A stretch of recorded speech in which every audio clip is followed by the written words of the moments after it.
อันความเชื่อเกี่ยวกับประเพณีในการเผาศพเพราะว่าเคยทำกันมายาวนาน50-60 ปีแล้วหรือ100 บุกเวลาคนตายจังสิสมัยตะกี้หังยากเนาะคลั่มแต่ว่าไหลตายก็เอิ้นตายโหงนอนหลับตายเอิ้นตายโหงตายอุบัติเหตุถูกยิงตายถูกฆ่าตายรถชนตายฟ้าผ่าตายเอิ้นตายโหงบ่ให้เอาเข้าบ้านนั่นบ่ล่ะต้องเอาไว้หน้าเอาไว้หม้องอื่นๆตลอดทั้งการนำไปเผาจังซี่ก็มีความคลั่มหรือว่ามีข้อห้ามย่านผิดบ้านผิดเมืองย่านคำว่าคลั่มนี่คือย่านกลัวผิดบ้านผิดเมืองกลัวบ้านเมืองถล่มกลัวหาอยู่หากินได้กลัวฝนไม่ตกต้องตามฤดูกาลมั่งอดอยากแห้งแล้งหรือจะทำให้บุคคลผู้อื่นป่วยสืบต่อกันไปเรื่อยๆมั่งเนาะนี่คือประเพณีความเชื่อที่เคยเป็นมาเรื่อยๆความเชื่อกับความจริงคนละอย่างกันหนึ่งเพราะว่าเฮาขาดการได้ยินได้ฟังธรรมการได้ฟังความจริงแล้วก็เฮาขาดบุคคลผู้รู้คือพระสงฆ์องค์เจ้าเป็นผู้นำทั้งจิตวิญญาณเป็นผู้นำทั้งนำเอาความจริงของพระเจ้ามาแสดงแต่นี่บ่มีผู้ใดรู้หมู่ภิกษุนักบวชทั้งหลายครับบวชตามประเพณีมั่งบวชตามแค่ว่าบ่ได้ศึกษาบ่ได้ฝึกหัดปฏิบัติก็เลยเกิดกลายเป็นว่าแล้วแต่ชาวบ้านสิว่าเฮ็ดส่วนมาก ตะกี้จริงๆนะแต่ว่าวันอังคารเผาบ่ได้วันขึ้นเท่านั้นเผาบ่ได้วันแรมเท่านี้เผาบ่ได้คือตามประเพณีความเชื่อของแต่ละหมู่บ้านนะนั่นบ่ล่ะเพราะว่าย่านฝนบ่ตกต้องตามฤดูกาลย่านโรคย่านโรคภัยไข้เจ็บต่างๆเข้าสู่หมู่บ้านย่านคนตายติดต่อย่านทุกสารพัดย่านและเพราะว่าเฮาบ่ได้ยินได้ฟังธรรมคือความจริงจากท่านผู้รู้ถึงแม้นว่าถ้ามีท่านผู้รู้พระผู้เพิ่นปฏิบัติดีประชบมาบอกก็บ่ฟังเด้คือว่าพ่อแม่พาเฮ็ดมาปู่ย่าตายายพาเฮ็ดมาแบบนั้นแบบนี้ผิดเปิงบ้านผิดประเพณีบ้านในบ้านตัวเองล่ะเปิงบ้านก็ดีผิดประเพณีจังสั่นจังซี่สารพัดก็บ่ฟังเพิ่นก็แค่นั้นเด้เมื่อบ่ได้นั่นก็ปล่อยไปแหละบัดนี้เหมือนทุกมื้อนี้บัดนี้เวลาผู้ใดตายมาเอาเข้าบ้านได้บัดนี้ตายไปเลยก็สร้างคนฟื้นมาได้แล้วเนาะแต่ว่าส่วนที่เสียมากที่สุดก็คือการสวดศพหลายๆมื้อแม่นบ่ล่ะการนำศพไปไว้ในบ้านหลายๆมื้อ5 มื้อ7 มื้อยุ่งยากกับอาหารการอยู่การกินเด้บางคนบ่มีเงินได้ไปหยิบไปยืมเนาะได้ยืมจากไทบ้านมั่งยืมธนาคารมั่งกู้หนี้ยืมสินมาเพื่อสิมาจัดงานศพเบิด200,000 300,000เข้าไปเรื่อยบัดนี้แล้วก็นำการละเล่นต่างๆเข้ามาสู่งานศพเล่นไฮโลเล่นไพ่ต่างๆสารพัดในการเล่นในทางชิบหายเนาะแล้วคนที่เป็นเจ้าของบ้านเจ้าของศพก็วุ่นวายอยู่กับการหาแนวอยู่หาแนวกินบางกับขางัวขาควายขาหมูเป็ดไก่ปูปลาหอยที่สำคัญขาดไม่ได้คือเหล้าเนี่ยถ้ากันเหตุไปยังสั่นเวลาคนพระมาแล้วไปขอโลงพระมาแล้วเด้อไหว้พระรับศีลเด้อเอาศีลเด้อเนี่ยแล้วก็แต่งถาดผ้าเข่าอีหยังตอกปอกแตกมีแต่แนวแสบๆดอกแต่งไว้เอาไว้ว่างไว้ข้างโลงศพนั่นแหละแล้วก็แต่งใส่หรือบางที่ก็เป็นแต่งซ่านเฮือนซ่านเหล้าหรือในป่าหมู่ใดหมู่หนึ่งก็เว้าไปแล้วมันมาเด้อมากินจังสั่นจังซี่เด้อก็ว่าไปเนาะแต่ว่าซุมื้อนี้เฮา สังเกตเบื้องโลดงานศพแต่ละงาน200,000 300,000ได้เบิดสิว่าสิไปเผาได้เนาะเสือสิไปเผาได้เด้บัดนี้พวกผู้เฒ่าผู้แก่ก็ว่าอีกแล้วก็ว่าถ้าบ่เฮ็ดแบบนั้นแบบนี้มันสิผิดประเพณีมันคลำแต่ก็ย่านคนตายบ่ได้บุญนั่นไปอันละบาทนี่เลยเอาไว้โดนๆผู้จะเป็นเจ้าภาพนั่นเบิด200,000 300,000แล้วจักบ่จักขางัวขาควายหมูหมากาไก่หอยแข้งแมลงผู้เครื่องกับกุ้งกับแกล้มเหล้าบางสิบัดนี้คนตายคิดว่าสิได้บุญติไปเฮ็ดแนวนั้นล่ะคำว่าบุญคำว่าบาปความดีกับความเลวมันสะสมไว้ตั้งแต่ตอนที่มีชีวิตพูนมันบ่มาได้ตอนตายเด้มันบ่ได้เกี่ยวกันกับสิเอาพระมาสวดหลายมื้อบ่ได้เกี่ยวกันเด้กับมังหันแล้วจังบอกว่ามันสิ้นเปลืองเปล่าๆแล้วก็ลูกเต้าเล่าหลานพี่น้องเสียเงินเสียทองไปเปล่าบ่แม่นเปล่าประโยชน์ซะแหมแบบเป็นทุกข์เลยล่ะแบบเป็นทุกข์เลยเป็นหนี้เป็นสิน100,000 200,000 300,000เข้าไปก็มีได้บาดนี้แม่นบ่ล่ะนั่นแหละจังสิบอกความจริงให้ว่าแต่ละคนนั่นน่ะคนหลังจากตายแล้วนั่นบ่มีหยังบ่ได้หยังเฮ็ดหยังบ่ได้ก่อนที่สิตายในความเคยชินในการสังสมของแต่ละคนเขาเคยหาอยู่หากินหาปูหาปลาหลักเป็ดหลักไก่ปนกี้หยังก็แล้วแต่ที่มันไปเขาคิดแนวนั้นเขาสินึกแต่แนวนั้นบัดใจสิขาดสุดท้ายเขาสิไปเกิดคตินิมิตต่างๆเกิดขึ้นคติคือตั้งไปนิมิตคือภาพความเคยชินที่เจ้าของเคยเฮ็ดไว้เคยไปลักนั่นลักนี่ไว้มันสิภาพมันสิขึ้นมาเกิดความเดือดร้อนและกังวลบาดนี้ถ้าคนเคยทำบุญมันก็สิคิดอยากไปวัดอยากไปท่านนั้นท่านนี้เฮ็ดนั้นเฮ็ดนี่เฮ็ดเกี่ยวกับวัดนั่นแหละเกี่ยวกับสังฆทานบ่เกี่ยวกับถวายผ้าเกี่ยวกับสวดมนต์เกี่ยวกับไหว้พระเกี่ยวกับทำความสะอาดเช็ดถูพระพุทธรูปปฏิมากรกวาดลานวัดพระเจดีย์อย่างต่างๆมันสิคิดไปแบบนี้พอดีใจขาดเพิ่มพวกนั้นทั้งหลายแล้วนั่นเขาก็สิไปสวรรค์ของเขาเองเขาชินแต่ว่าถ้าคนชินในการคิดนึกคนเคยไปใส่เบ็ดหาปูหาปลาตึกแหไล่มองกลางดางมื้อนี่ขาเป็ดขาไก่หากบหาเขียดมันก็สิคิดแนวนี้ภาพแล้วนี่หรือความคิดแล้วนี่ก็สิพุทธขึ้นมันบ่ได้เกี่ยวกับตายวันจันทร์อังคารพฤหัสศุกร์เสาร์และอาทิตย์แต่มันก็บ่ได้เกี่ยวกับว่าตายนั่นรับตายนอนหลายตายรถส้นตายถึงยิ่งตายฆ่าตายยังต่างๆก็แล้วแต่นั่นแหละเอาเข้าบ้านได้หรือบ่ได้มันบ่ได้เกี่ยวกับมองหันนี่แหละและที่สำคัญคนทุกมื้อนี้จัดงานศพให้ลูกเต้าเล่าหลานหรือพี่น้องญาติเป็นทุกข์เพราะว่าเป็นหนี้บ่มีก็ได้ยืมสิบอกความจริงให้ตายแล้วบ่ได้หยังทางที่ดีสุดรีบเผาเลยเข้าใจว่าล่ะเผาเลย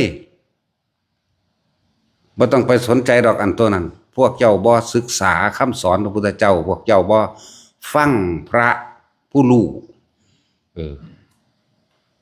วันนี้พระในบ้านบ่แม่นพระดอกเอิ้นว่าหมู่ภิกษุสงฆ์ทั้งหลายบวชรักษาวัดนั่นน่ะไทยบ้านพระเฮ็ดจังได๋ก็เฮ็ดไปแล้วแต่เด้อแล้วแต่พวกเจ้าเห็นบ่ล่ะมามนต์มาเอิ้นข่อยไปสวดข่อยก็ไปสวดใส่ซองใส่หยังเท่าใดก็สร้าง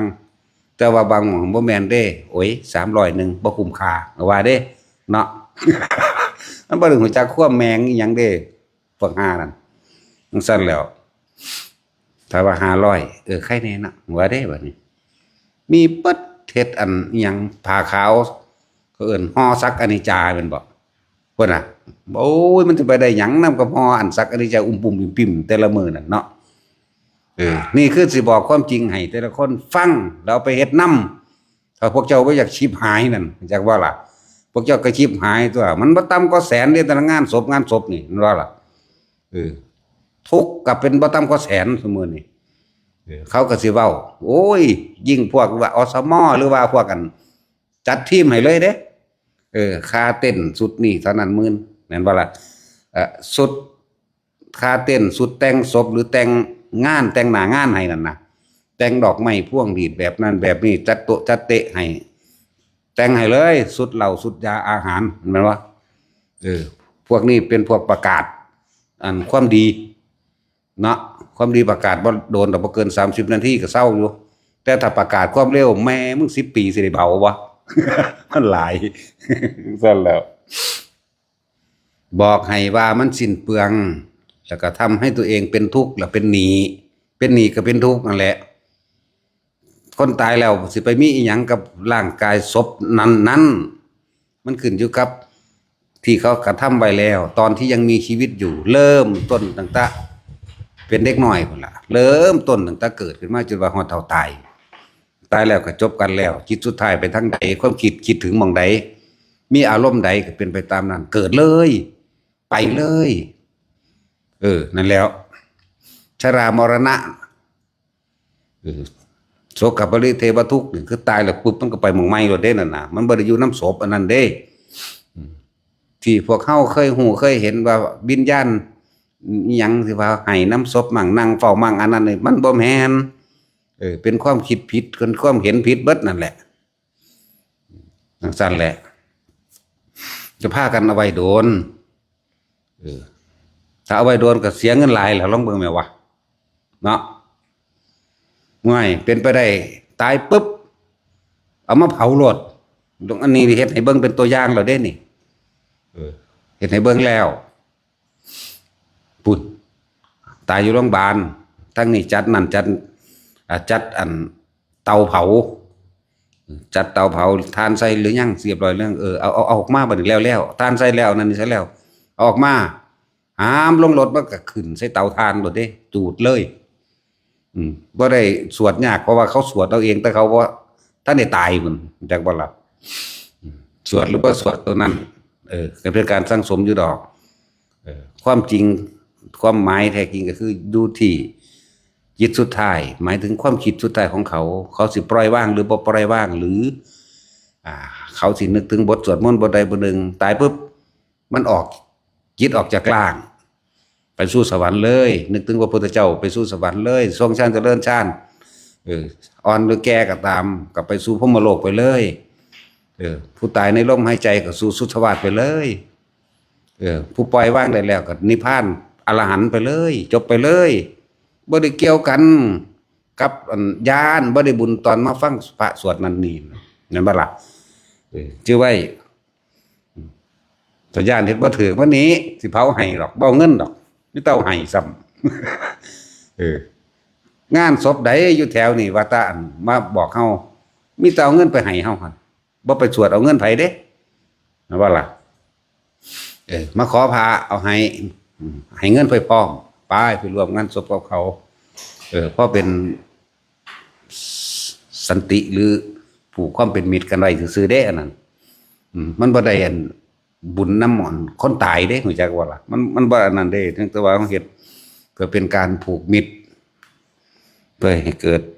ความอยู่ร่วมกันโดยความสงบสุขนั่นแหละ พวกเจ้าสิสวด100 ปีก็สร้างมันบ่ได้ขึ้นอยู่กับพวกไปสวดให้เด้มันขึ้นอยู่กับเขากระทำกรรมอันใดไว้ไม่ว่าบุญหรือบาปในขณะที่มีชีวิตอยู่บัดนี้สำคัญความคิดถึงสุดท้ายจิตสุดท้ายเจ้าจินึกถึงบุญหรือบาปเท่านั้นเจ้าสิเป็นไปตามนั้นแต่ว่าบุคคลผู้ใดฝึกหัดดีแล้วโสดาสกิทาคาอนาคาหรืออรหันต์ก็เป็นไปตามที่เขาเจ้าเฮ็ดเอาไว้ตอนที่ยังมีชีวิตอยู่ไม่ใช่หลังจากเสียชีวิตอยากว่าล่ะหลังจากเสียชีวิตแล้วเนี่ยเขาจะบอกซับว่าคนตายคล้ายคนเป็นกับคนเป็นหรือว่าจักทีบจักแดนอย่างมันตายแล้วมันสิไปมีอย่างไม่ได้ต่างจากกบจากเขียดตัว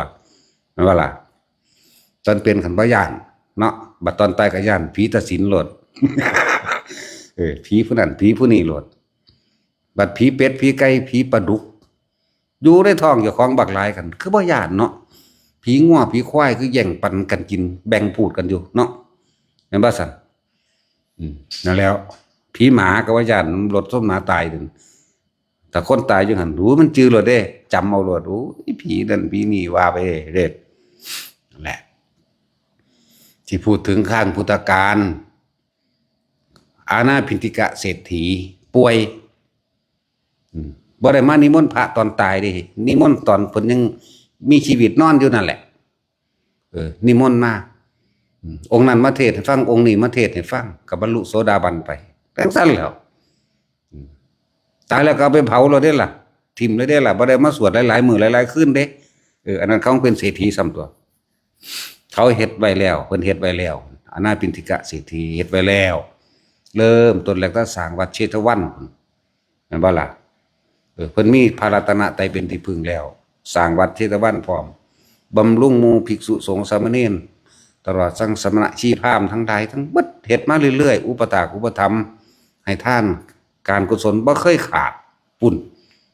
อันนั้นแล้วขนาดนั้นจิตสุดท้ายยังกังวลเห็นบ่น่ะก่อนที่นั่นน่ะยังมีความเร่าร้อนและกังวลหืดๆหอบๆอยู่หั่นแหละเพราะว่าบ่ฝึกภาวนาจักว่าล่ะได้ตอนที่ขาดใจตายเด้บ่แม่นได้มาเลยตั้งแต่ที่แรกที่บอกให้เรื่องอาณาพินติกะเศรษฐีเป็นพระโสดาบันนี่เข้าใจบ่นี่ตอนใจขาดพี่แต่ในเขาเจ้าเขียนบันทึกมาไว้จังซั่นแต่ว่าความจริงเขาเว้าให้ฟังอยู่เดียวนี้กระวนกระวายเล่าร้อนอยากเห็นแต่พระพุทธเจ้านั่นพระสารีบุตรเป็นผู้ไปแสดงเข้าใจบ่แต่เฮาเห็นในซีรีส์พระพุทธเจ้าไปแสดงเองพระสารีบุตรเป็นผู้ไปแสดงธรรมให้ฟังแต่พระพุทธเจ้าทรงพระญาณบอกทางให้เป็นพุทธนิมิตตั้งหากพูนจูงขึ้นไปทั้งดุสิตพุ่นมาจากบ่ล่ะพูนมันไปอยู่พูนไปอยู่ดุสิตพุ่นบ่ไปดับดึงดอกคนทำประโยชน์เพื่อบุคคลผู้อื่นได้จากบ่นี่เหมือนกันกับนางวิสาขาแล้วเขาว่าอยู่หันนี่ดุสิตสั่นแหละ ว่าเพิ่นมาเล่นหม่องต่ำกว่าก็ได้ตัวสิไปยากหยังเนาะทางแต่เฮาก็ไปเห็นอาบน้ำอยู่อันสระอนุดาตนั่นเด้ล่ะเอาก็สิมาบ่ได้บ่ นั่นแหละนั่นคือในสมัยโบราณในพุทธกาลเป็นนิมนต์พระสงฆ์องค์เจ้ามาเทศน์ให้ฟัง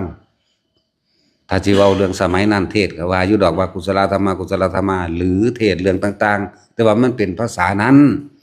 ภาษาเฮาก็คือเว้าให้ฟังอยู่เดี๋ยวนี้เนี่ยบ่ว่าบุญบ่ว่าบาปเฮ็ดไว้ตอนที่มีชีวิตอยู่นี่ภาษาเฮาเว้าอยู่เดี๋ยวนี้แต่ว่าเฮามันต้องได้แปลนั่นเป็นภาษาต่างประเทศจากบาลีนั่นน่ะมาคตนั่นน่ะนั่นแหละนี่ตัวอย่างหนึ่งตัวอย่างสองถ้ามีกะอุบาสกจะว่าล่ะตัวอย่างสอง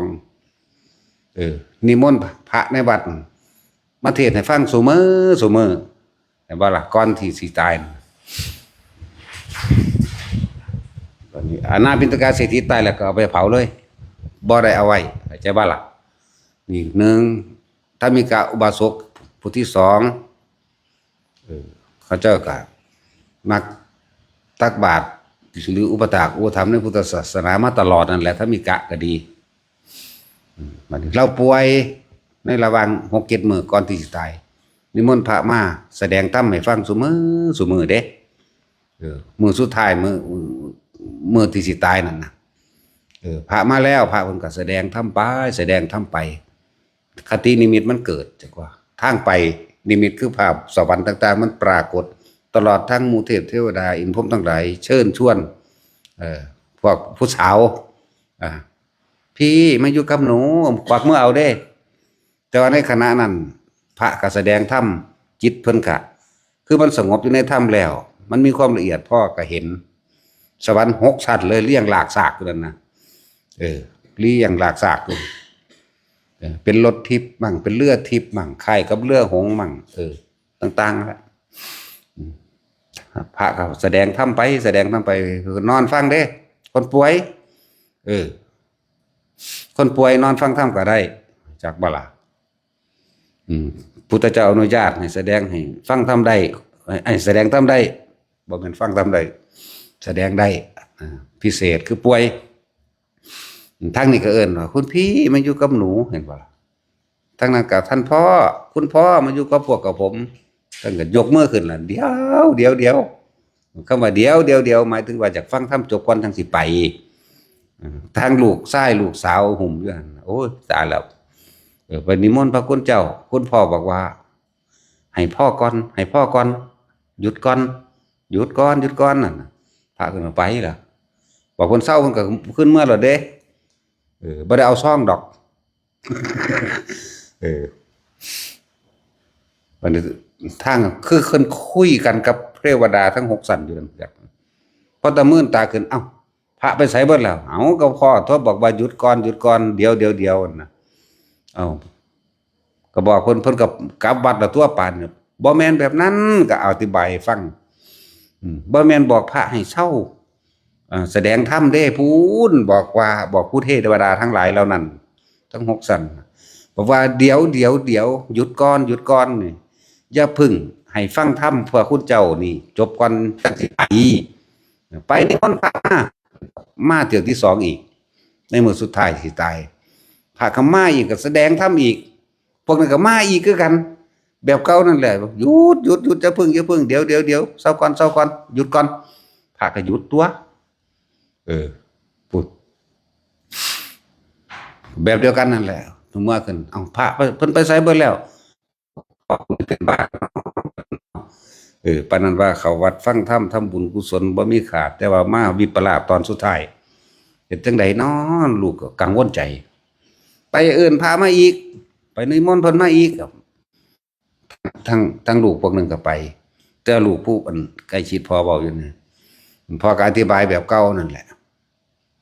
ผู้นั้นก็ไปนิมนต์พระในวัดนั่นน่ะผู้นี้ก็ไปคือเป็นแนวนี้ได้ลูกผู้พ่อก็อธิบายสวรรค์สันจาตุมจันดาวดึง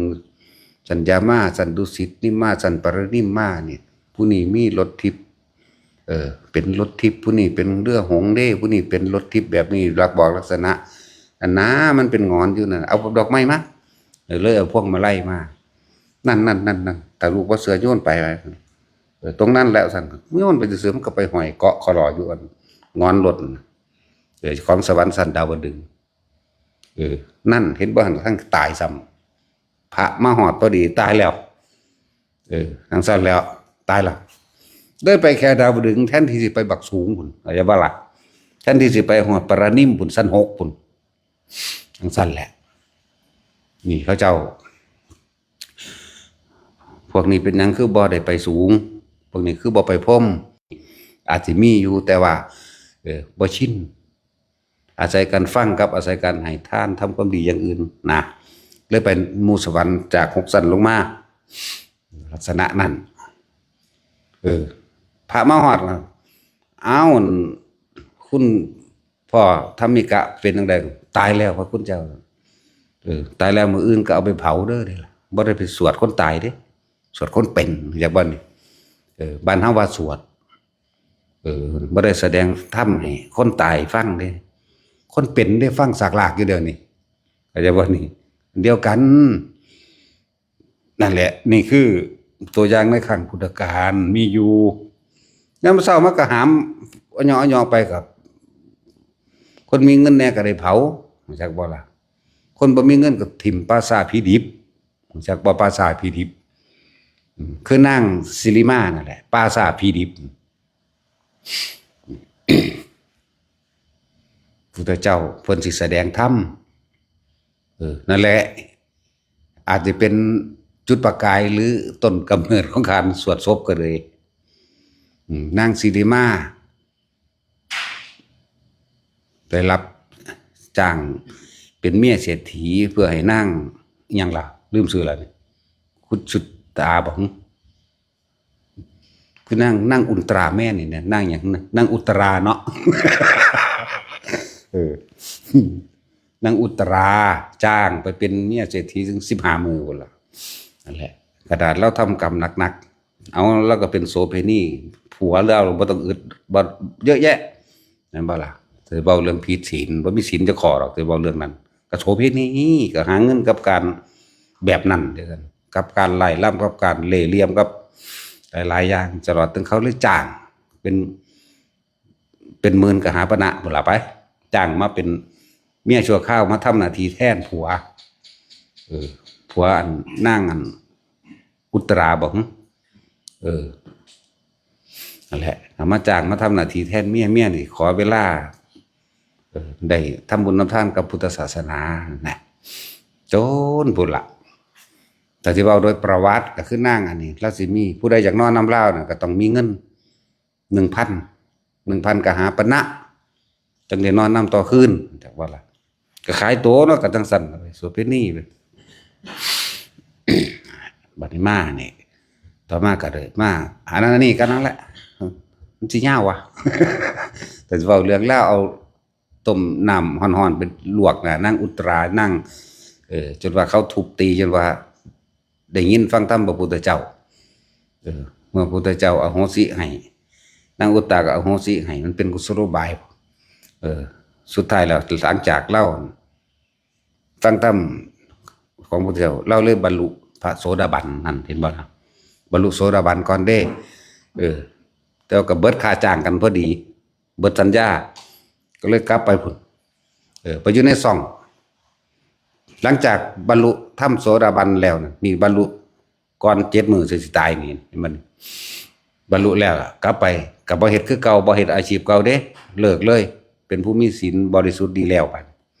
แต่เราก็ป่วยพร้อมเด้นั่นแหละพระพากันไปบิณฑบาตอยู่ในซ่องหญิงนางร่มมันแหละขนาดเราป่วยได้นี่ก็ยังงามขนาดนั้นเลยมีพระภิกษุองค์หนึ่งโอ้ยมักหลายใจสิขาด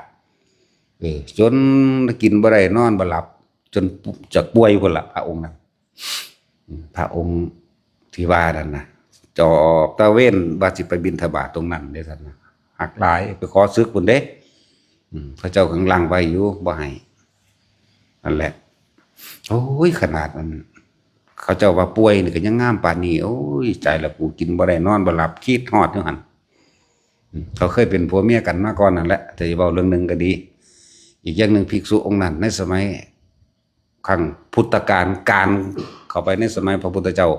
กัสสปะภิกษุองค์นั้นเคยเกิดเป็นปลาดุกจากว่าล่ะภิกษุมักร่างอันนี้เคยเกิดเป็นปลาดุกมีพระสงฆ์บวชใหม่ผู้หนึ่งคือพยายามท่องจำคำสอนพระพุทธเจ้าคือท่องจำบทกุศลานี่แหละไปอยู่ท้ายเรือหมู่ก็นั่งเอาหนังสือมาท่องกุศลธรรมากุศลธรรมาปัญญากตาธรรมาปาดุกตัวนั้นลอยตีขนาบกลางเรือไปจากว่าไปจนว่าฮอดหม้องจอดปุ๊บพอดีคนหาปลาเด็กน้อยนะเขาซ่อมซักแต่คือได้ยินเสียงของภิกษุอีกองค์หนึ่งท่องบทกุศลาน่ะนะพอดีเสียบจุ๊บตายซ้ำโดยจิตสุดท้ายที่เขาได้ฟังธรรมที่ได้ฟังธรรมนั่นนะเริ่มไปเกิดอยู่สวรรค์ดาวดึงว่าสั่นตัวจังกลับลงมาเกิดเป็นภิกษุอันนี้แต่ว่าด้วยความกสันอยากซึกอยากได้เมียอยากได้นั่งอันนี้แหละขนาดป่วยยังงามปานนี้กินบ่ได้นอนบ่หลับฮอดมื้อที่7แล้วก็ตายนั่งสิริมาศแม่นบ่ตายพุทธเจ้าบอกว่าบ่ให้ฝังบ่ให้เผาให้เอาไว้ปราสาทพิดิบคือมองทิมศพเป็นนั่นแหละอยากให้อยู่ไว้จัก5 มื้อนั่นเอาไว้5 มื้อเด้อแต่กิจสุดท้ายก่อนตายของนางสิริมานี่ได้โสดาบันแม่นบ่ตามความเข้าใจเฮาเราได้โสดาบันตอนฟังธรรมพระพุทธเจ้าหลังจากนั้นเราทำความเพียรต่อบาดสิตายเล่าไปอนาคามีหรืออรหันต์เลยพุ่นล่ะจากบาลาวันมีตั้งหากก็บ่กลับมาอีกดอกนั่นแหละโสเภณีบรรลุธรรมก็เลยที่นี่เรื่องนี่พูดถึงว่าความสำคัญมันอยู่ตอนที่มีชีวิตอยู่แม้นชั่วขณะแค่7 วันก็สามารถที่จะเข้าถึงอริยะเจ้าโสดาสกิทาคานาคาจนถึงอรหันต์ได้จากบ่นี้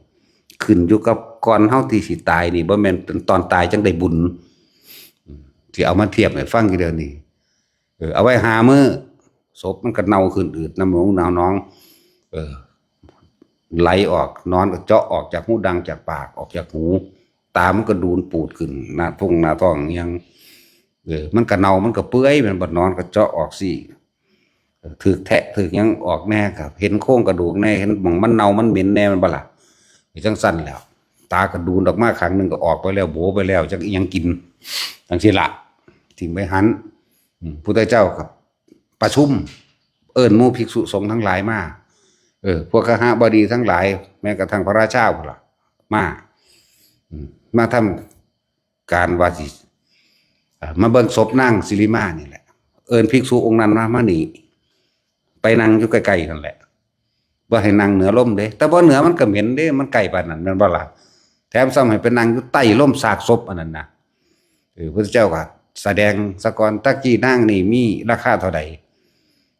มีราคาถึง 1,000 กหาปณะแต่ว่าตอนนี้เป็นของเล่าตถาคตแล้วสิขายให้500เอาบ่ก็บ่เอาอีกลดลงมาจนบาทนึงก็บ่เอาอีกเหลือ1กหาปณะก็บ่เอาอีกจ้างให้เอาจนว่าฮอดราคาหมื่นก็บ่มีไผเอาอีกนั่นซั่นแล้วจักบ่ภิกษุองค์นั้นนั่ง เหม็นอยู่ว่าสั่นสิตายแล้วก็พิจารณาในหันแล้วบัดนี้นั่นแหละตายแล้วมีหยังเป็นหยังเพิ่นจึงแสดงเกี่ยวกับว่าคนเฮานั่นน่ะกุศลธรรมทั้งหลายอันเฮาสังสมไว้แล้วในขณะที่มีชีวิตอยู่แม้กระทั่งเริ่มต้นทัพปุเรภพชาติอันนี้คือสิ่งที่เป็นกุศลมีการให้ทานมีการรักษาศีลสวดมนต์ภาวนามันก็แสดงไปแล้วอันนี้คืออกุศลความคิดที่บ่ดีปนขี้ข่าข่มขืนข่มเหงโกหกผู้นั้นผู้นี้สิทรัพย์สินตลอดทั้งเครื่องดองของมึนเมาเพื่อเลื่อนกุศลธรรมะกุศลธรรมะอภยากตาธรรมะสิ่งนี้ที่ทุกคนทั้งหลายถือว่างคิดเป็นกลางใดย่อมพิจารณาซึ่งอันนี้เป็นกุศลอันนี้เป็นอกุศลถ้าว่างคิดเป็นกลางใดมันก็พ้นคนเฮามีชีวิตจากสุขก็ช่างนี่สุขายะเวทนายะสัมปยุตตาธรรมาทุกขายะเวทนายะสัมปยุตตาธรรมาทุกขมสุขายะเวทนายะสัมปยุตตาธรรมาสุขหรือทุกข์ขึ้นอยู่กับการว่างจิตเด้อนี่มันก็เทศไปพวกเฮาคำว่าสวดอภิธรรมแม่นบ่มันก็เทศไปเทศจบพระองค์นั้นก็บรรลุอรหันต์ใช่บ่ล่ะจนจังบอกตะกี้พวกเจ้าเคยเป็นผัวเป็นเมียกันสร้างอกุศลกรรมมาร่วมกันเจ้าไปเกิดเป็นเดรัจฉานอันนี้มาเกิดเป็นนางโสเภณีแบบนี้ก็ว่าไว้แล้วยังความสลดสังเวชได้เกิดขึ้นพระองค์นั้นก็บรรลุอรหันต์ตัวพระประดุกจากว่าล่ะจังสั่นส่วนนั่งอันนี้โอ้ยเพิ่นไปเลยได้นั่นจากว่าอรหันต์พุ่นแล้วแม่นบ่ซักเพิ่นได้ตอนเพิ่นสิตายใจสิขาดเพิ่นก่อนใจสิขาดเพิ่นฟังธรรมของพระพุทธเจ้าเพิ่นใคร่ครวญมาตลอดที่เพิ่นป่วยมาเรื่อยจนใจสิขาดไปเลยอยู่ในลมหายใจตายจับจังสั่นตัวเลยว่าย่างนอนก็อนาคามีละนาจังสั่นแล้ว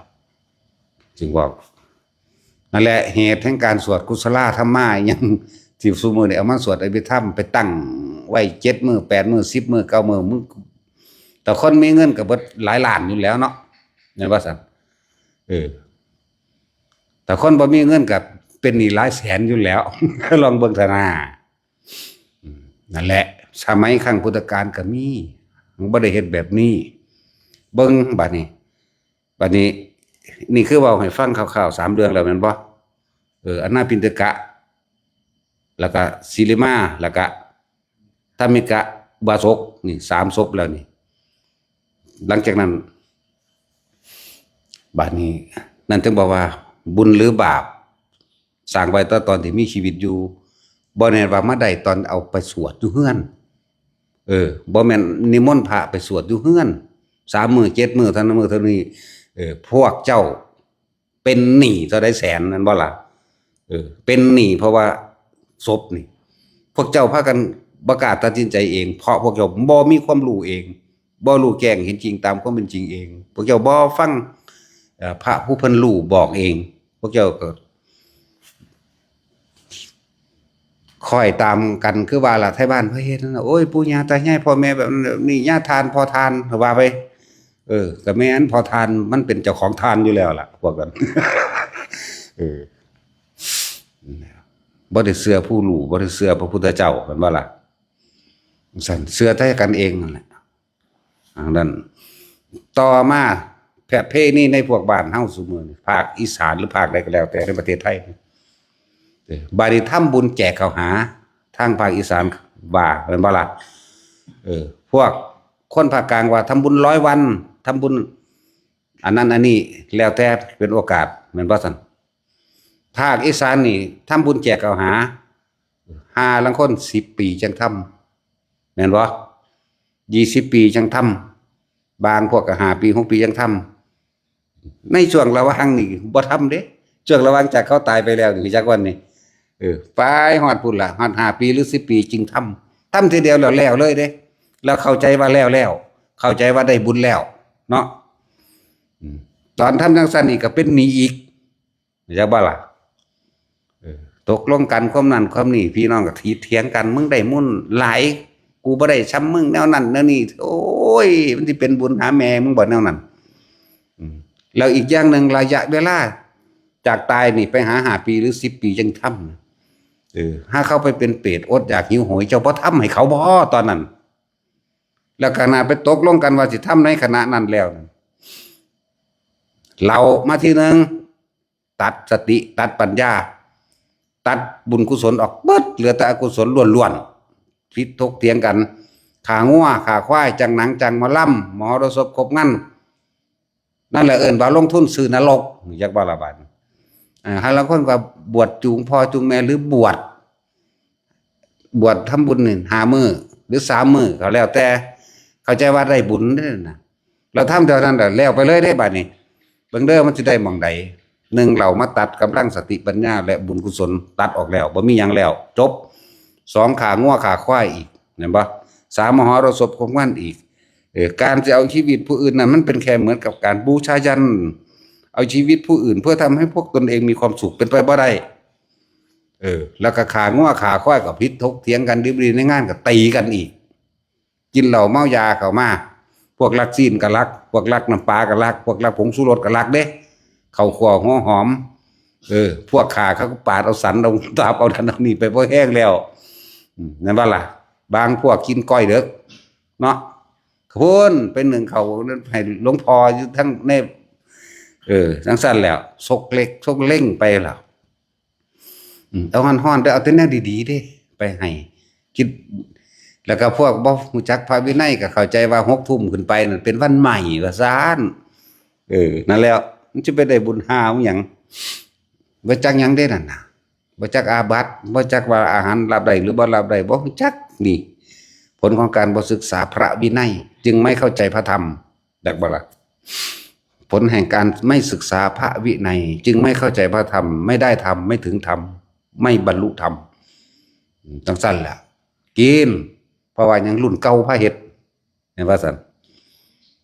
เฮ็ดไปนั่นแหละบ่จักได้ว่าเป็นอาบัติบ่บัติบ่จักก็เห็นเขาเฮ็ดแนวนี้นี่เห็นบ่ล่ะพระทานพระเฮ็ดถาดพระเขาพระเฮ็ดเจ้าของทานเจ้าของเต่าทานพระเฮ็ดจังซั่นแล้วพวกว่าแจกเขา5 ปี10 ปีจึงทำนี่ตอนที่หลังจากตายมันบ่เคยทำบุญให้พ่อให้แม่เด้ถ้าทำเทเดียวสิกินหยังแต่ละมื้อนั่นเนาะแต่ของยังกินซุมื้อเห็นบ่แต่ของยังกินซุมื้อเอาแล้วเดี๋ยวเข้าใจว่าสิได้ดิบาดนี้ขางัวขาควายเบิดเท่าใด500,000 2 600,000เท่าใดก็ว่าไปจ้างหนังจ้างหมอลำจ้างหนังมาคนก็ไปเพิ่นไปอิจฉาริษยาในหนังมั่งไปศูนย์ในหนังมั่งหนังโป้หนังนั้นมาไปมีราคาในหนังมั่งบ่ซั่น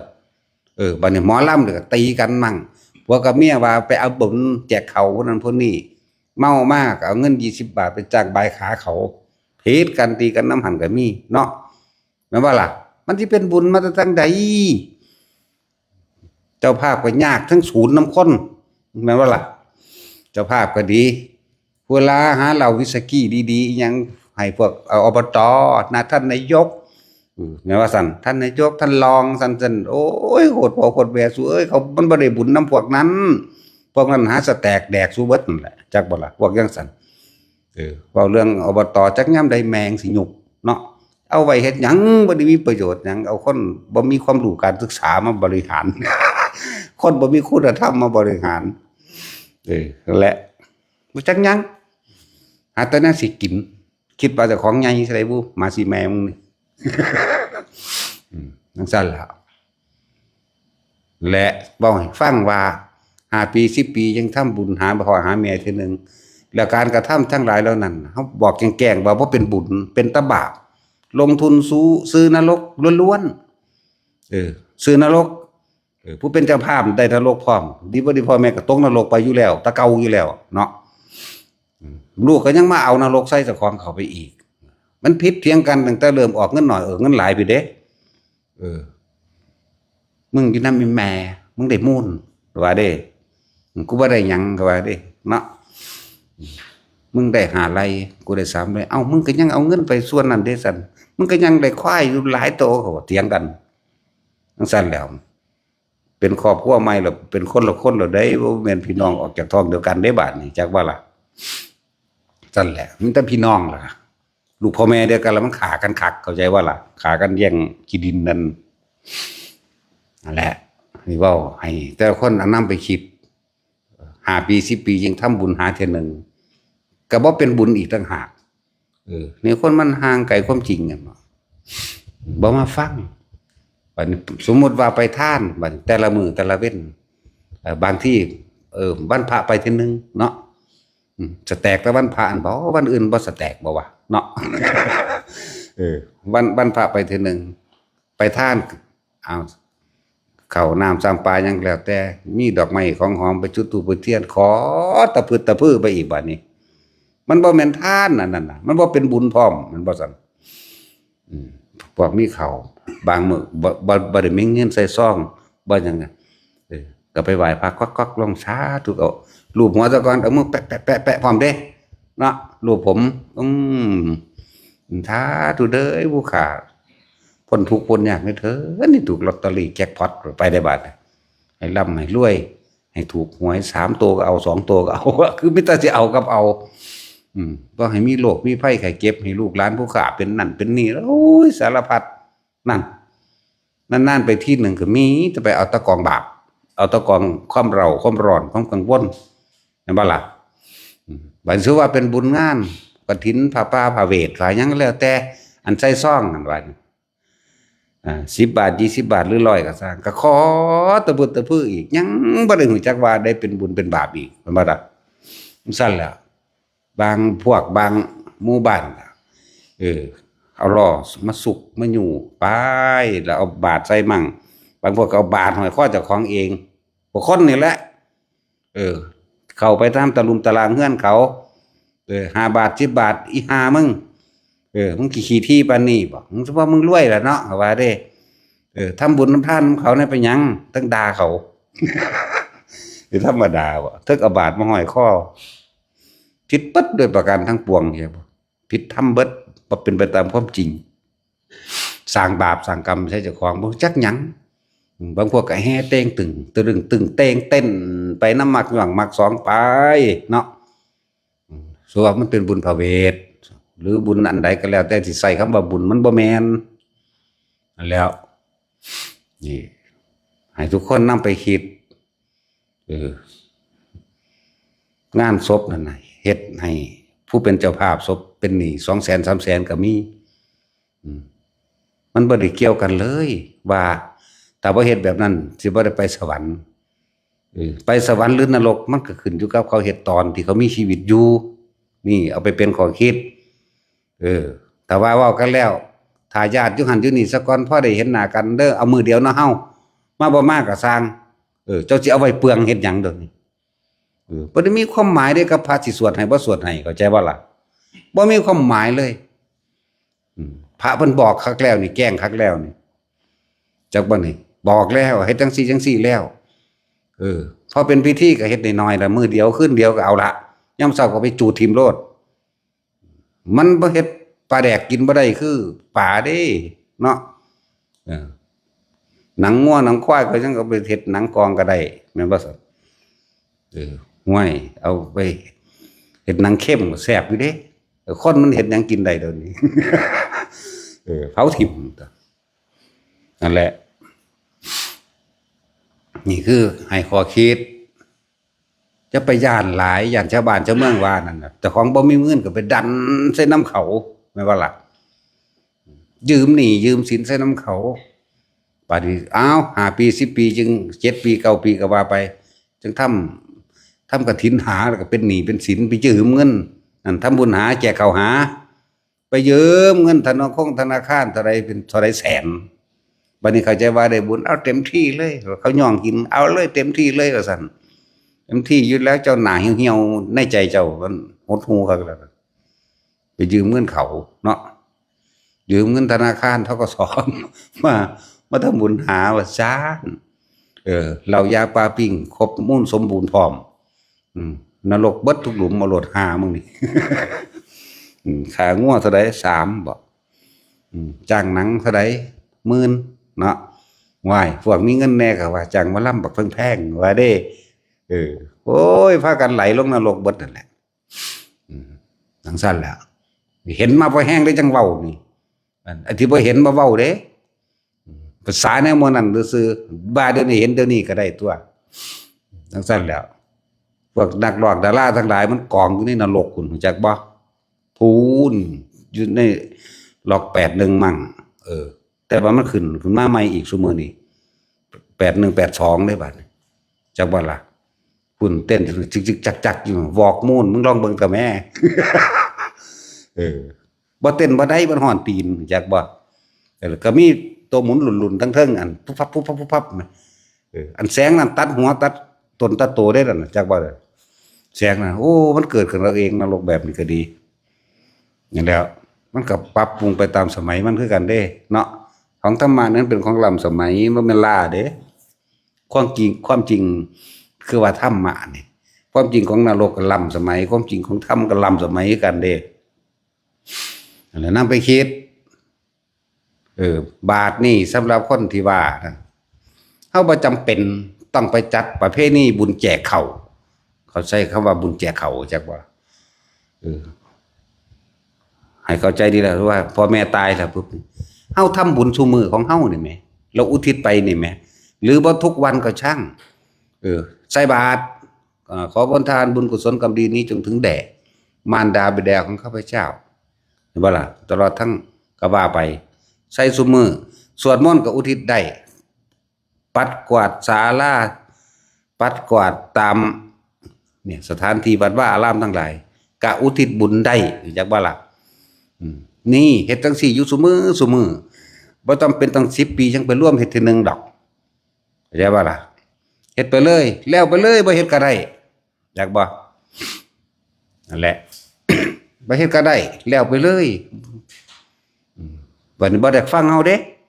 เอ้ยนั่นนั่นนี่เขาว่าเด้บัดนี้ฟังสร้างแมงแล้วเนาะ แต่สิเฮ็ดบ่เฮ็ดได้บอกแม่นบ่ล่ะบอกแล้วแม่เขาก็เฮ็ดเอาไผเอามันแต่บ่ทันตายมันเด้ล่ะนั่นแหละจังว่าเฮาจึงดึงคำว่า15ค่ำเดือน7วันจุติจิตของพระพุทธเจ้าสำหรับมารดาบิดาโดยเฉพาะอย่าบ่ที่มาเฮ็ดแบบนี้ให้คิดเบิ่งแล้วเหลือตนซื่อๆดอกบ่จักทีบจักแดนหยัง5 ปี10 ปีจังทำให้พ่อให้แม่เข้าใจว่าสิไปสวรรค์ตะของก็ต้องตกนรกเพราะตะของอีกขางัวขาควายจังหนังจังหมอลำรถศพกบงั้นซุมื้อนี้บุ้ยยังกว่าเก่าอีกเนาะแห่ไปนำขากันไปนำซั่นแล้วนั่นแหละ15ค่ำเดือน7บ่ต้องมีพิธีหยังเลยพวกเจ้าเอาขนมไข่มาเอาเหาะๆมาจักห่อนึงล่ะไปอยากบ่มีใส่บาตรขอผลทานบุญกุศลกรรมดีที่ข้าพเจ้านี้จงถึงแด่มารดาบิดาของเจ้าหมดสาธุพอจบเขาขึ้นเองดอกว่าถ้าพ่อแม่แต่ของมันบ่เคยไปฆ่าเรียกว่าถ้ามานั่นตริยกรรมเข้าใจบ่ล่ะใช่นี่มารดาบิดาจักบ่ล่ะนั่นแหละสิพาเฮ็ดอยู่เดี๋ยวนี้เดี๋ยวตนซื้อดอกยังพากันยกขึ้นมาให้เฮ็ดนั่นนี่คืออย่างหนึ่งแต่ว่าถ้าตามความจริงแล้วถ้าเฮามีโอกาสเมื่อไหร่ก็ให้ทำใส่บาตรหรือมาฟังธรรมหรือมาสวดมนต์หรือมาหยังก็แล้วแต่ในการทำสร้างกุศลให้เกิดกับจิตตัวเองแล้วสามารถอุทิศได้นี่คือจังหมู่มุตตะจุ้ยหมู่จะล่มมาแหละเขาก็บ่ได้มีเงินได้ล่ะ แต่ว่าเขาก็เรียกว่าท่านแห้งกำลังกายของเขาเจ้าเองปลูกต้นไม้รดน้ำต้นไม้ปัดกวาดนั่นนี่เฮ็ดให้อยู่นั่นกินอันนั้นนี่แน่ห้วยแต่ว่าเรื่องบารมีมันอุปปารมีมันเด้นั่นจากบ่ล่ะเป็นท่านขันกลางไปแล้วเด่นท่านขันแรกคือท่านนี่อาหารจารสารเครื่องผมที่อยู่อาศัยนี่ขั้นต้นหนึ่งได้นี่พื้นฐานได้นี่ขณะท่านอาหารจารสารเครื่องผมตอนที่อยู่อาศัยคนที่บ่รู้จักคำว่าท่านแต่มันเกิดบุญกุศลมากและท่านถึงพระนิพพานได้ยังบ่รู้เด้ท่านโดยบ่ปรารถนาสิ่งใดตอบแทนบ่หวังสิ่งใดไม่มีการสังสมในความอยากได้อยากดีอย่างมีเป็นไม่บางผลในทานไม่มีจิตบุคคลในผลในทานไม่มุ่งการสังสมในความอยากได้และอยากเป็นสิ่งใดนี่ท่านไปทั้งสั้นแต่ต้องมีการประกอบการฟังธรรมไปพร้อมมันจึงจะเข้าใจพวกท่านทั้งสี่จิตมันเป็นกลางจิตมันบ่มีที่ตั้งบ่มีที่ติดบ่คิดถึงว่าในความอยากได้นั่นเองมันบ่ล่ะมันลืมความอยากได้พวกนี้ตายแล้วเป็นพรหมนั่นแหละเบิดอายุจากพรหมสานีขึ้นสุทธาวาสเบิดจากสุทธาวาสขึ้นในพระเลยแต่ท่านแบบนี้เข้าใจว่าล่ะเขาก็บ่เฮ็ดแต่แนวเดียวดอกนี่เห็นบ่นั่นเขาก็เฮ็ดแนวอื่นนำอีกอยู่ภาวนาเขาก็เฮ็ดสวดมนต์เขาก็เฮ็ดทำวัดเขาก็เฮ็ดอยู่นี่แหละเห็นบ่นี่ซั่นแล้วปัดกวาดลานนั่นนั่นนี่เนี่ยแล้วจังว่าบอกก็สามารถอุทิศบุญให้พ่อให้แม่ได้จังสั้นอันพวกไปตั้งใจ10 ปีจังเฮ็ด5 ปีจังเฮ็ดหรือต่อหลายปีจังเฮ็ดนั่นน่ะเฮ็ดทีเดียวเท่านั้นบ่และท่านที่มันเพิ่มทุกข์ก็คือหวังผลในทานจักบ่มีจิตบ่ทันในผลแห่งทานผูกพันคือว่าอยากได้นั่นอยากได้นี่นั่นแหละอยากอันนั้นก็ของกูนี่ของกูคือเขามาทานให้เฮานั่นแหละอันนี้จากซอยอาจารย์คานังกว่าฟังว่าอีหานี่มึงยังมากำหนดกูใส่อยู่กูบ่เอาเด้เอาขึ้นไปแต่แม่นว่าถึงได้อีกมื้อนี้ละใส่แล้วมันเมื่อหรือบ่อีหน้าใหญ่ๆดอกขี้ร้ายเห็นแล้วดอกอีหานมันอยู่นี่แหละไว้ให้กูแล้วก็แล้วไปเลยตัวมึงสิมากำหนดให้กูใส่จังไดนั่นแหละเอิ้นว่าผูกพันในผลแห่งทานญาติเพิ่นบ่ใส่ตามนั้นคอยค่าน้ำค่าไฟอาจารย์เนี่ยครับละนี่สงฆ์แน่นั่นโอ้ยมันหลายโพดเศร้าๆกูบ่เอาเด้ว่ะจังซั่นแล้วให้เราขาดเลยไปเฮ็ดให้มันชินได้มั้ยเฮ็ดให้มันชินในการสละออกจักบ่ท่านคือการสละความเห็นแก่ตัวเด้มันยังเห็นอยู่เด้เห็นบ่ล่ะมันยังเห็นอยู่ยังเป็นเจ้าของอยู่มันยังไปกำหนดกฎเกณฑ์เพิ่นใส่อยู่ว้ายกูไปแต่งเมียก็สิเป็นหยังเดี๋ยวนี้เนาะยังใส่ละมาหลายๆมันกูเอาแมงแสนคนนี่นั่นแหละจังว่าจะไปแบบนั้นนี่ท่านก็ให้มันเป็นบุญเป็นกุศลบุญคือความสงบกุศลคือความฉลาดบ่เบียดเบียนแล้วก็หูวิธีทางทำตัวเองให้พ้นออกจากความเวียนว่ายตายเกิดแล้วเอิ้นกุศลอย่างสั้นนั่นแหละแต่ละมื้อแต่ละเว้นหรือมื้อใดก็สร้างขึ้นมาได้ท่านก็จะไปหวังผลนึงมีโอกาสมาสวดมนต์ทำวัดนำเขาเจ้าก็มามีโอกาสได้เฮ็ดเอาต้นไม้ต้นไหลหยังก็แล้วแต่มาปลูกในวัดหรือมาให้เพิ่นไปปลูกบางใดก็แล้วแต่เอาไว้หั่นแหละแม่นบ่ล่ะโอ้ยหลายอย่างโพดอาหารจาระสโลกเครื่องห่มที่อยู่อาศัยตลอดทั้งการช่วยงานในศาสนามื้อนี้มันเป็นบุญเป็นกุศลได้เบิดกวาดลานวิหารเจดีย์หยังต่างๆทำความสะอาดตามพวกเจ้าว่ามันบ่มีอานิสงส์5อย่างพุ่นเด้ล่ะพวกที่ตัดหญ้าพวกที่กวาดมังหันมังนี้มันแปลนมันสะอาดเดินวัดลานวัดนั่นแหละกวาดอันนี้สงส์ที่1ว่าที่นั่นสะอาดแปลนตาดีแล้วเป็นที่สบายใจแม่นบ่ซั่น1เป็นที่สบายใจของเจ้าของเอง2บุคคลใดเมื่อพาพบเห็นแล้วก็เป็นที่สบายใจและเกิดความร่มรื่นชุ่มชื่นและสบายตาเนาะนั่นแหละอันที่3เทวดาย่อมรักใคร่พอใจจากบัดนี้อันที่4เมื่อทำแล้วตัวเองเกิดจิตสงบเข้าใจว่าล่ะอันที่5ชื่อว่าได้กระทำตามคำสั่งสอนพุทธเจ้าเข้าใจว่านั่นแหละสามารถอุทิศผลบุญตรงนี้ให้แด่มารดาบิดาตลอดตั้งต่างๆนานาได้อันนี้สงฆ์5คนทำความสะอาด คือพญาค้อนกับเมียเรามาตัดเงียบๆทั้งเถียงกันไปนำแต่ค้อนพญาค้อนอุดมทรัพย์ร้านอุดมทรัพย์แต่ตอนนี้ทรัพย์ไม่อุดมซะแล้วเพราะว่าอย่างถ้าเราไปท่านอื่นเบิด50,000มั่งเบิดแสนมั่งเป็นล้านมั่งเด้มาเฮา200นึงไหมพญาค้อนไหมโอ้ยสิคุยบ่ว่ากันได้เด้เนาะเฮ้ยอย่างบาง50,000ได้อาจารย์มันนอนเฝ้าตีหนึ่งจึงได้พบพระอาจารย์นั่นว่าซั่นเขาเงินไปเฮ็ดหยังสร้างพญานาคโอ้ยจังเส้นว่าบุญเจ้าเอาเงินไปสร้างงูเจ้าของก็อยากไปเป็นงูน้ำเขาเนาะ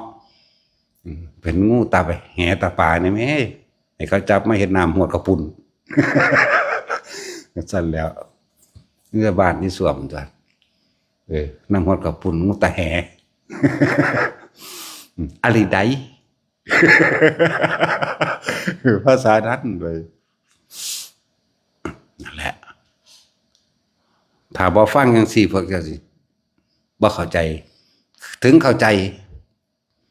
ถึงสิเข้าใจว่าจริง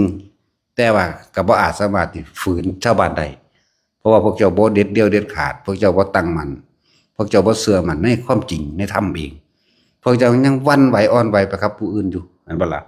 ย่านพิษบ้านพิษเมืองพิษหม่องใดหนึ่งเฮาบ่ไปทำร้ายเบียดเบียนให้ผู้ใดผู้หนึ่งเสียชีวิตและทรัพย์สิน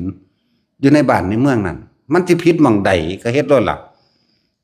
ลอยออกมาเฮ็ดอยู่หม่องนี้ก็ได้ตัวแม่นบ่ซั่นแต่ว่าใครเฮ็ดที่หันเพราะว่าเฮ็ดที่หันโอ้ยก็เบิ่งเอานั่นแหละพวกอยู่ในวัดมันพากันเฮ็ดแมงจักซื้อเลขซื้อหยังไปกินนมกินหยังย่างไปน้ำท่งน้ำทางย่างกินไปมันสิไปศึกษาหาโคตรพ่อโคตรแม่หยังเนาะซั่นล่ะผู้เขาเจ้าฮู้เขาจะบอกตรงๆอยู่นี่ก็ยังสิโอ้ยยันเขาว่าโลดเจ้าของโง่เขาก็เขาอีกฮู้แท้ๆยังบ่กล้าเฮ็ดเนาะนี่ออกมาลงไปหยังเป็นสิไปแค่หยังเฮาบ่ได้ไปอันทำลายไผแม่นบ่ซะนั่นแหละมันว่าธรรมดาแท้แนวมื้อนี้สิว่าตัดสินใจออกมาเอาทำเป็นใหญ่ได้เอาความจริงเป็นใหญ่บางคนโอ้ยธรรมดาบ่กล้ามาปฏิบัติธรรมอยู่นี่บ่กล้ามาทำบุญอยู่นี่ย่านพอทานทั้งนั้นใบเผาเบิ่งดูฮะป้าตัวตายแล้วมันยังห่วงอยู่ มันยังห่วงย่านเขาบ่ให้เผาน้ำอยู่เผาก็สร้างคนพอโคตรแบบเป็นหยังให้มันสะออกตัวบ้านให้มันเน่าเหม็นอยู่หั่นเป็นหยังเนาะแม่นบ่ซั่นทั้งซ่อนตัวมันธรรมดาว่าคือนั่นแหละคือบ่รู้จักหยังมืดตึ๊บพวกนี้นั่นแหละย่านเขาบ่ให้เผาย่านคนมางานศพเจ้าของพะนะโอ้ยมึงสิมาจังได๋คนมีความคิดแบบนั้นตายปุ๊บมึงลงนรกโลดมันบ่ซั่นกังวลเราร้อนอยู่จังซั่นลงนรกเลยเปรตเลยสุรกายไปเลยจะไปฝันว่าจะได้ขึ้นสวรรค์อันความคิดบ่เอาทำเป็นใหญ่ใดเห็นบ่ล่ะซั่นแล้วนั่นแหละแต่ว่าคนจริงๆแล้วบ่เคยสนใจเรื่องบุญเรื่องบาปเขาถึงจิตถึงใจได้แต่ว่าเวลาสิเว้าเอาชนะกันน่ะอีบาปใหญ่เอ้ยโดดเด้เนาะโอ้ยอีคนบุญว่ะ โอ้ยบ่ได้สนใจเข้าจิตเข้าใจอีหลีเด้แต่ว่าหังเว้าเวลาสิเว้าเอาชนะกันเวลาสิสาบแช่งกันเวลาเขาไปภาวนาหมู่หันหมู่นี้พากันมื่นหูมื่นตาเนี่ยเด้อว่าแม่นว่าซั่นแต่ของหังหลับสนิทเลยบ่ได้รู้จักหยังเด้คือจังนี้เขามาภาวนาอยู่นี่มื่นหูมื่นตาเนี่ยเด้อซั่นโอ้ยผู้มันมื่นหูมื่นตาผู้อ้นลูกก็ยังติดยาอยู่เนาะยังถกยังเถียงกันยังหลายแบบหน้าอยู่ในบ้านในเฮือนเขานั่นแหละแต่พวกกับเมียก็ยังผิดกันอยู่ในหันอยู่ปัจจุบันเว้าเรื่องธรรมะบัดนี้พุ่นพระนั่นบ่ดีพระนี่บ่ดีว่าเด้เนาะบ่ฟ้าจากมื่นหูมื่นตาเด้อว่าเด้โอ้ยอันผู้ดีมันคือบ่บวชบุเนาะอังซั่นแล้วมึงสิเก่งสำเนียนนะโมกูบ่ล่ะเรียนนะโมกูมันบวชเด้ตอนนี้ไปถูดงสำตัวประจักษ์ถูดงถูป่าถูน้ำถูห้วยเดินมันถูไปน้ำห้วยน้ำปลาน้ำดงพุ่นอยู่โศกไส้วัดป่าหุบใหญ่น้ำมันพระอาจารย์ดร.นนท์พุ่นดร.นนท์วัดป่าหุบใหญ่อาภากาโลอยู่โคราชพุ่น ถูป่าถูดงถูห้วยถูหยังไปอยู่เลย ถูสบู่สำบู่อาบน้ำก็เลยหางหนาวมันนั่งขี้ขาดอาบน้ำอยู่แล้ว บ่ถูแต่สบู่แหละคือ ถูนิดหน่อยก็บ่ได้อย่ามาขี้คุยแต่ความก็บ่บวชจะไปหาตำหนิว่าผู้นั้นบ่ดีผู้นี้บ่ดีพุ่นตำหนิพระพุ่นเด้ธรรมดาบ่แต่ของยังนอนเฝ้าหูเหี่ยวอยู่โอ้ยอีห่าบักขามเอ้ย ผู้สิเก่งส่ำใดเดี๋ยวนี้ออกจากหูเหี่ยวก็บ่ได้อยู่เนาะแม้ว่าตาสินก็บ่ได้เก่งทำนะโมเด้นั่นน่ะแต่เก่งก็บวชเอาทั่วปานนี่เนาะแล้วเบิ่งอันเมียเพิ่นก็โอ้ยคือหิปโปขึ้นอืดนี่ เนาๆจักมันหยังขาก็แย่งพร้อม คือไล่ย่างกันดิบดับไปข้างหนึงเถียงตะกันเทตามิงกิ้งใส่ตะกันเป็นตาเถียงดักตาสินก็หูหนวกกว่านี่ เลยเว้าดังจริงๆเขาบ่เถียงกันดอกเขาเว้าดังซื่อๆเขาว่าเว้าจังซั่นก็บ่ฮู้ยินเว้ยเนาะนั่นแหละไอ้พวกว่าผู้นั้นบ่ดีผู้นี้บ่ดีไปว่าใส่หมู่พระภิกษุสงฆ์องค์เจ้าแต่ของก็ยังบ่บวชมันสิดีแม่หมดทั้งใดเนาะศาสนาเสื่อมจังซั่นจังซี่เสื่อมหาแม่มึงบอกก็เสื่อมนำมึงบ่บวชนั่นแหละมึงลองมาบวชบ่รู้มันสิเสื่อมอยู่บ่วะเนาะบวชแมงเบิดประเทศนี่มึงรู้มันสิเสื่อมอยู่บ่นี่มันเสื่อมเพราะว่าผู้บ่บวชแม่นบ่ล่ะผู้บ่บวชมาคุมคนหาว่าพระบ่ดีไปคุมเขาเจ้าศึกไปหาเรื่องใส่เขาเจ้ามันบ่ได้เสื่อมเพราะว่าภิกษุนักบวชเด้เสื่อมเพราะว่าผู้บ่บวชไปหากฎหมายมาใส่ไปหานั่นหานี่มาใส่มาไล่ตั้งแต่กี้เฮาก็อ่อนเฮาก็ยอมเฮาก็เข้าใจว่าเขาสิมีความเป็นคนนี่จักน้อยแม่นบ่ล่ะเดี๋ยวนี้มึงมาโลอยากถึกตีนกู มึงมาเดี๋ยวนี้กูบ่สนแล้วโอ้บอกกับเดรัจฉานผ่านขนาดนั้นบ่เว้าจากบ่บานนี่ตีนให้โลดเนาะพระเฮาคือกันอนุญาตเลยให้อนุญาตให้ถือไม้เท้าเป็นไม้ไผ่ดิบๆหนักๆ ยาวประมาณ2เมตรเอาไว้ป้องกันตัวอยากบ่มีปัญหามาฟาดกกหูมันโลด กูเอาจริงเด้กูบ่ได้สอนสูเด้บาดนี้ก็ในเมื่อมันบอกบ่ได้แล้วอนุญาตทุกองค์อยู่ในนี่ ฟาดกกหูมันโลดสักแบบก็เอาป้องกันตัวไม่ผิดวินัยคือจักว่า เอาพุทธเจ้าว่าให้ป้องกันตัวเด้เนาะเขาอ่านซำบ่ล่ะนั่นน่ะอนุญาตให้ภิกษุถือไม้เท้าจักว่าล่ะเอาไว้ป้องกันตัวแม่เพื่องูเพื่อนั่นเพื่อนี่จักว่าล่ะอันตัวอันเว้าหัวนี่บ่จริงเด้นี่เรื่องจริงเด้นี่จักว่าล่ะหัวเอาอีหลีเด้นี่ แหละให้ทุกคนที่ฟังกันพวกเจ้าพี่หน้าเบิ่งเอาเด้องานศพแต่ละมื้อแต่อันเบิด 200,000 300,000เป็นหนี้กันมาลึงทั้งถือเผาแล้วเลยได้บ่ได้มีหยังว่าเฮาเผาให้เบิ่งล่ะว่าเฮาปิดบังว่าซั่นว่าโอ้พระอยู่นั่นตาดเข่งตายปิดบังคักเนาะว่าซั่นปิดบังแม่มึงบอกกูแค่ออกทั่วโลกก็โลดคนเบิ่ง3,600,000พุ่นโอ้ยพวกบ่มีตาพวกตาบอดเนาะบอดสนิทได้พวกนี้นั่นว่าแท็กซี่คนเบิ่งมึงมือเดียวเท่าใด 360,000 บ่จากนี้มา3,600,000แล้วปิดบังหาแม่มึงบ่โอ้ยลูกเขาอีสานดานปึก แต่อย่างหัวเนาะสานดานปึกคักบ่มีตาบ่มีหยังเบิ่งอีหลีเด้เบิ่งเฮาเบิ่งเป็นเฮาเฮ็ดให้เป็นตัวอย่างหั่นน่ะบ่เสียเงินจักบาทเสียตอนเป็นอยู่หั่นแหละคือค่าน้ำมันแล่นไปแล่นมาค่าหมอไปรักษากันนั่นว่าซั่นตายแล้วก็จุดเท่านั้นตัวก็ไปเซาอันหีบหยังเตาถ่านเขาจะเอามาเผาคนไปเซาให้ค่าเสียหายเพิ่น1,000เท่านี้พวกเจ้าอยากได้บุญหลายใส่เผาสวดจัก100มื้อเด้อใส่ซองมื้อละ100,000ได้หลายบ่รู้มันสิขายหน้าหม้องใดบ่สะบัดสะไบว่าเนาะนั่นแหละเอาสมาทาน